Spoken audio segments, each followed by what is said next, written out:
나와 함께 서서 소리 높여 선포하고 있습니다. 우리가 성령을 받았다. 오전 9시부터 낮술을 먹은 것이 아니라 성령이 여기 임하셨다라는 것을 요엘과 시편의 말씀을 이용해서 말하고 있습니다.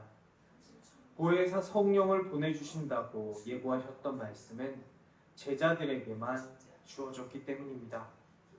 그래서 다른 사람들이 다 알던 요엘서와 시편의 이야기를 인용해서 하나님의 영을 제자들에게 부어주신 것을 설명합니다.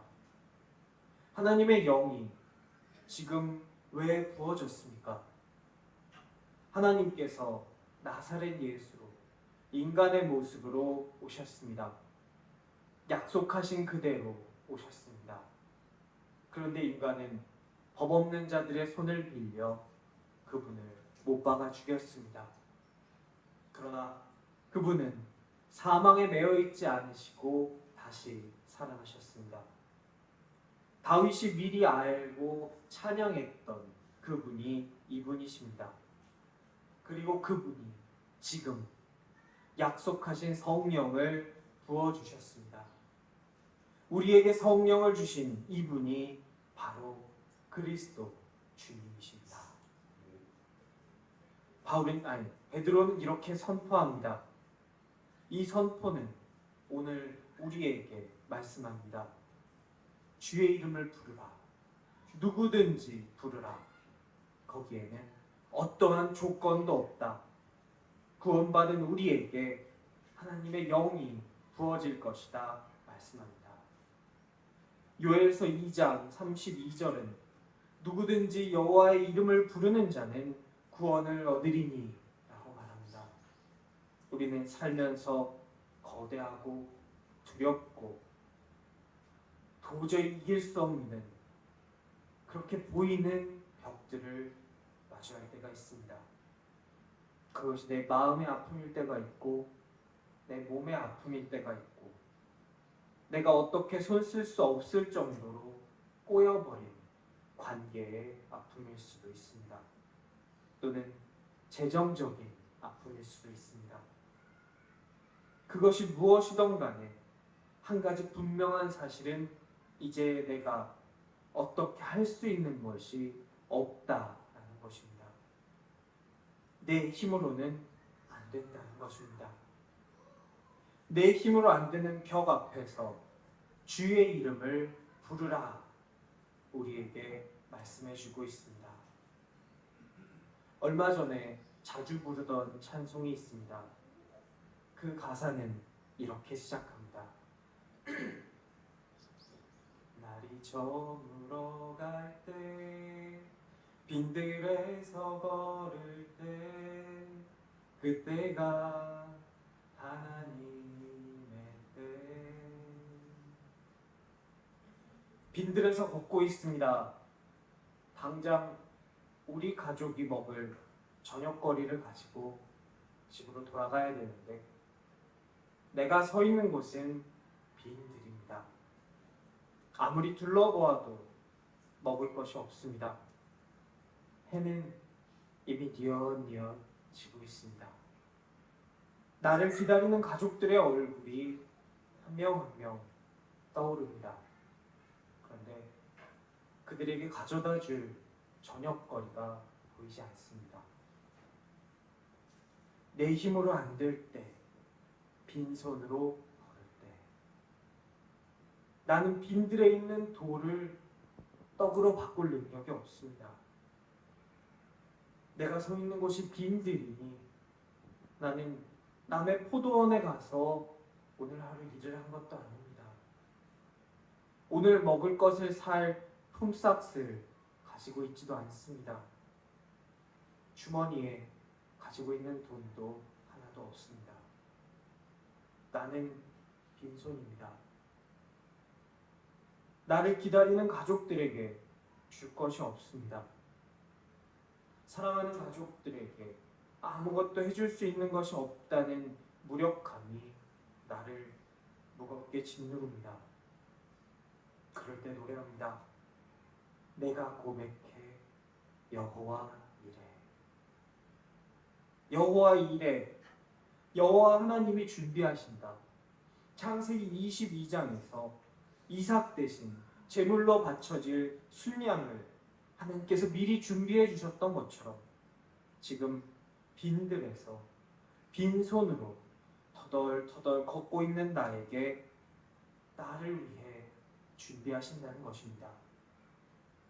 내 힘으로 어떻게 할 수 없는 현실의 벽 앞에서 내가 주님의 이름을 부를 때 나를 구원해 주시겠다는 말씀입니다. 베드로만큼 이 사실을 뼈저리게 아는 사람이 또 있을까요? 그는 자신이 예수님을 부인하지 않을 수 있을 거라 확신했습니다. 자신만은 여기 모인 다른 어떤 누구와도 다를 것이다 라고 생각했습니다. 하지만 그는 예수님을 3번이나 부인하고 저주했습니다. 인간과 인간과의 관계였다면 그 관계는 끝입니다. 어떻게 이런 사람과 다시 관계를 맺을 수 있겠습니까? 3년을 같이 먹고 같이 자고 따라다녔는데 나름 수제자 소리를 듣던 그런 사람이었는데 이제 하나님의 아들과의 관계가 끊어졌으니 하나님과의 관계를 오죽하겠습니까? 베드로는 그의 힘으로 어떻게 할 수 없는 벽 앞에 지금 서 있습니다. 하지만 그런 베드로에게 예수님은 다시 오셨습니다. 내 양을 먹이라 말씀해 주시고 성령을 부어주셨습니다. 베드로를 구원해 주셨습니다. 이제 베드로는 압니다.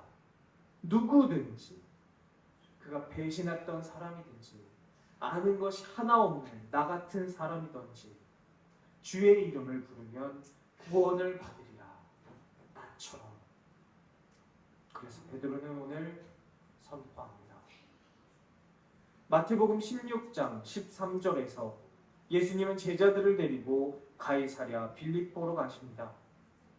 예수께서 빌립보 가이사랴 지방에 이르러 제자들에게 물어 이르시되 사람들이 인자를 누구라 하느냐.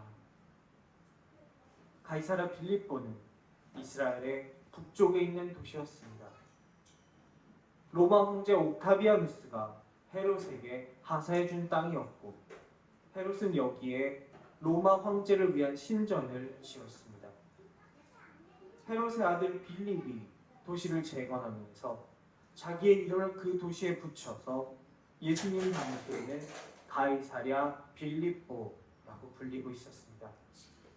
이곳에는 판이라는 농업의 신을 비롯한 다른 여러 신들을 섬기는 신전들이 있었습니다. 예수님은 거대한 바위를 깎아 만든 황제를 위한 신전, 판을 위한 신전, 다른 여러 이방 신들을 위한 그 웅장한 신전을 뒤에 두고 제자들에게 물으십니다. 너희는 나를 누구라 하느냐? 화려하고 웅장한 신전이 빈민과 같은 제자들의 모습과 대조를 이룹니다. 그를 따르는 빈민과 같은 제자들과 별 다를 것이 없어 보이는 초라한 모습의 스승이 그의 제자들에게 묻고 있습니다. 여기서 베드로는 고백합니다. 시몬 베드로가 대답하여 이르되 주는 그리스도시요 살아계신 하나님의 아들이시니이다. 이 고백은 베드로의 머릿속에서 나온 고백이 아닙니다. 예수님은 말씀하십니다. 예수께서 대답하여 이르시되 바요나 시몬아 내가 복이 있도다. 이를 내게 알게 한 이는 혈육이 아니요 하늘에 계신 내 아버지시니라. 하늘에 계신 아버지께서 베드로가 이 고백을 하게 하신 것입니다. 배운 것도 없는 무지랭이, 고기 잡아서 하루 벌어 하루 먹고 사는 빈민도 하나님께서 임하시면 이런 고백을 할 수 있습니다. 누구든지 주의 이름을 부르면 구원을 받습니다. 구원을 받고 성령이 임하시면 진리를 선포할 수 있습니다. 성령이 임하실 때 우리는 성령께서 하시는 일을 도울 수 있습니다. 입이 뻣뻣하고 혀가 둔한 곳에도 하나님께서 쓰셨습니다. 배움도 짧고 다혈질이었던 베드로도 쓰셨습니다. 나를 못 쓰실 이유가 없습니다. 내 힘으로 안 된다는 것을 고백하고 주님의 이름을 부를 때 우리를 구원해 주실 것입니다. 구원하시고 성령을 부어주실 것입니다. 성령이 내가 하는 일을 돕는 것이 아닙니다. 내가 성령께서 하시는 일을 돕는 것입니다. 내 기도에 맞춰서 성령이 내 욕망을 이루어 주시는 것이 아닙니다. 내 뜻에 맞게 내가 가는 곳에 하나님이 따라오시는 것이 아닙니다. 하나님의 뜻을 따라 나를 쳐서 복종시키는 것입니다. 주의 이름을 부르며 성령을 힘입어 성령이 하시는 일을 도우며 사는 우리가 될 수 있기를 간절히 축원합니다. 하나님의 성령을 부어주십니다. 성령을 부어주시는 데에는 어떠한 조건도 없습니다. 당시 사회를 나누던 기준은 이랬습니다. 갈라디아서 3장 유대인이나 헬라인이나 종이나 자유인이나 남자나 여자나 이 당시 유대인의 눈에서 이방인은 사람이 아니었습니다. 종은 사람이 아니었습니다. 여자는 모인 사람 숫자를 셀 때 세지도 않았습니다. 법정에서 증언을 해도 효력이 없었습니다. 그런데 이제 예수님이 오셔서 새롭게 열어주시는 하나님의 나라에서는 그런 것이 없습니다. 남자도 여자도 종도 자유민도 유대인과 헬라인도 없습니다. 오늘 말씀에 말세에 주의 영을 부어주시는 때에 이 기준을 모두 허물어 버리십니다. 오늘 말씀 17절에서 18절 하나님이 말씀하시기를 말세에 내가 내 영을 모든 육체에 부어주리니 너희의 자녀들은 예언할 것이요 너희의 젊은이들은 환상을 보고 너희의 늙은이들은 꿈을 꾸리라. 그때에 내가 내 영을 내 남종과 여종들에게 부어주리니 그들이 예언할 것이요. 자녀들이 예언합니다. 그리고 남종과 여종들이 동일하게 예언합니다. 구분 없이 모두에게 하나님의 영을 부어주시며 부어주시는 그 영에는 성분의 차이도 농도의 차이도 없습니다. 자녀들에게 24K 순금 같은 거 부어주시고 종들에게 도금 같은 거 부어주시는 그런 것이 아닙니다. 동일하게 받고 예언할 수 있는 하나님의 영을 부어주십니다. 신분제가 있는 것이 종과 노예가 있는 것이 당연한 상식이고 그것이 없는 세상은 상상조차 못해본 사람들의 생각을 확 뒤집어 버리십니다. 인간이 그어놓은 생각의 경계선을 넘어가십니다. 하나님의 영을 받기 위해서는 어떠한 제약 조건도 없다. 유대인이건 헬라인이건 종이건 자유민이건 남자건 여자건 상관없다. 하나님 너를 부르신다. 하나님의 부르심에 응답하라. 누구든지 주의 이름을 부르면 구원을 받으리라. 구원을 받은 너에게 성령을 부어주시리라 선포합니다.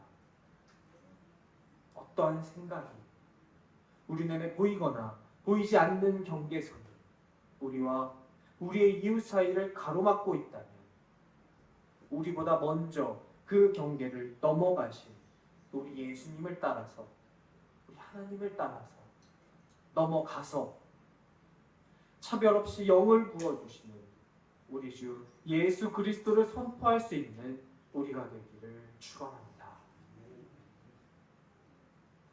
하나님의 영이 모든 육체에 부어졌습니다. 자녀들은 예언하고 젊은이들은 환상을 봅니다. 그리고 늙은이들은 꿈을 꿉니다. 성령은 우리가 꿈꾸게 하십니다.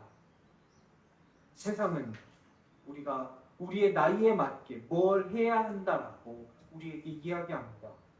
몇 살에는 뭘 해야 되고, 몇 살에는 결혼해야 되고, 몇 살에는 애를 낳아야 되고, 몇 살에는 은퇴해서 쉬어야 되고, 그런 식으로 말입니다.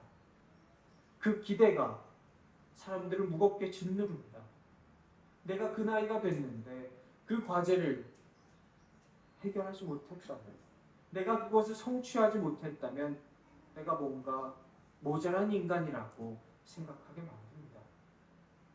하지만 하나님께서는 오늘 말씀을 통해서 이러한 인간이 그어놓은 생각의 경계를 넘어가십니다.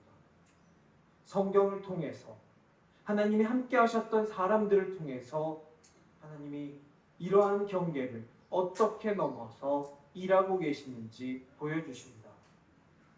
아브라함은 그의 자손이 하늘의 별과 같이 될 것임을 약속받았습니다. 하지만 그가 그의 아들, 그의 몸에서 난 장자를 그의 팔에 안게 된 것은 그가 100살이 넘어서였습니다. 세상도 그의 부인도 심지어 그 본인도 가능하지 않을 거라 생각했던 그때였습니다. 모세는 광야에서 40년간을 양치기로 살았습니다. 하나님이 불타는 떨기나무에서 그를 부르셨을 때 그의 나이는 80세였습니다. 그냥 그렇게 꿈 없이 목표 없이 살다가 그냥 죽으려고 사라지던 대로 살던 그때에 하나님은 모세를 부르셨습니다. 인간이 포기했을 때, 모세 스스로도 자신을 포기했을 때, 그때부터가 하나님께서 일하시는 때였습니다. 갈렙은 오늘 내가 85세로 돼 모세가 나를 보내던 날과 같이 내가 여전히 강건하니 라고 고백했습니다. 아브라함은, 모세는, 갈렙은 꿈을 꾸었습니다. 그것은 그들 자신의 꿈, 인간의 꿈이 아니었습니다. 그들이 꾸었던 꿈은 하나님의 꿈이었습니다. 아브라함은 하나님으로부터 주어진 꿈, 내가 너의 자손을 통해서 온 인류를 구원하겠다라는 그 꿈을 꾸었습니다. 하나님의 약속을 따라 자기의 핏줄로 그 개들이 있는 꿈을 꾸었습니다. 모세는 하나님께서 그를 통해서 그의 백성들의 기도를 들으시고 그의 백성들의 기도에 응답하셔서 그들을 구해주실 것이라는 꿈을 꾸었습니다. 갈렙은 하나님께서 그에게 하신 약속을 반드시 이루어 주실 것이라는 꿈을 꾸었습니다. 하나님의 영이 임하고 하나님의 꿈을 꾸게 되면 인간이 가진 어떠한 약점도, 어떠한 환경도, 어떠한 상황도, 그 어떤 것도 안 되는 이유가 될 수 없습니다. 우리 하나님의 꿈을 꿉시다. 나의 꿈, 인간의 꿈, 그저 잘 먹고 잘 살고 내 이름이 높아지고 내 욕망만을 충족시키는 그런 꿈이 아니라 우리를 향하신 하나님의 꿈을 꿉시다. 임마누엘 하나님, 우리와 함께하여 주실 것입니다. 성령님이 꾸시는 꿈을 우리도 따라서 꾸게 될 것입니다. 우리로 인해 하나님의 일이 이 땅에 이루어질 것입니다. 하나님의 나라가 이 땅에 임할 것입니다. 성령이 오셨네. 성령이 오셨네. 내 주에 보내신 성령이 오셨네. 우리 인생 가운데 친히 찾아오셔서 그 나라 꿈꾸게 하시네. 이 찬송의 가사처럼 그 나라를, 하나님의 나라를 함께 꿈꾸며 우리에게 오신 성령이 하시는 일을 내가 도우면서 사는 우리 신생의 가족들이 될 수 있기를 간절히 축원합니다.